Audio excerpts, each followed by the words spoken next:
وەکو ئێماڵێن هەڵەبجە هیرۆشی مای کووردە بەڵام کۆبانی ستانیلنگرادی کووردە. ئەگەر بگەڕینەوە بۆ جەنگی جیهانی دووەم کە باسمان کردووە چ شەڕی لە ستانیلنگراد کرا کوشتارێکە وێنانە هیتلەر لەوێەوە شکایەوە.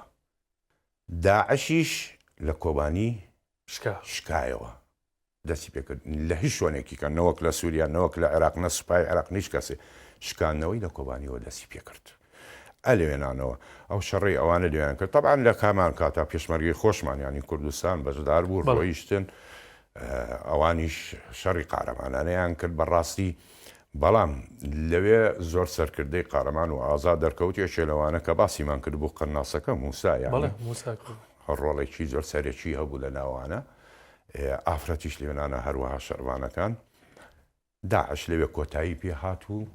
ئەوەی کە جێگەی سەرنج بوو ینی بۆ دەنگدانەوەکەشی کاک سەلام مەسەلەن ئەو کاتە و بە ئێسش ئەو هاوپەیمانی هەر بەردەوام هاوپەیمانی نێودوڵەتی دژی داعش بەڵام ئەو کاتە ئیتر لە گەربەی ڕوبەڕووبوونەوەی هاوپەیمانان بوو بەو هەموو وڵاتە زلێزەوە بۆ داعش.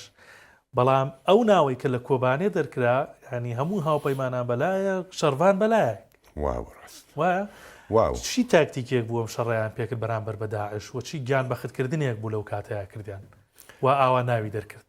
ینی من کاتێکە شەڕی کۆبانیم بینی ئەموت کۆبانی بۆی هەیە ینی بەدەست داعش بگیرێتن بەو شێوازە. بەڵام بەڕاستی لە ناو شەقام و خانووانەیە شەڕێکی سەریان کرد ینی شەڕی شەقامێکی عجایبیان کرد توانیان کۆنتترۆلی بکەن و توانیان داعش لە حەدی خۆی ڕابگرن ئەنجا دوایەوە بڵین هەنگاوی دووەم بۆ شکاندنەوەیان کە دەریان بکەن لێنانە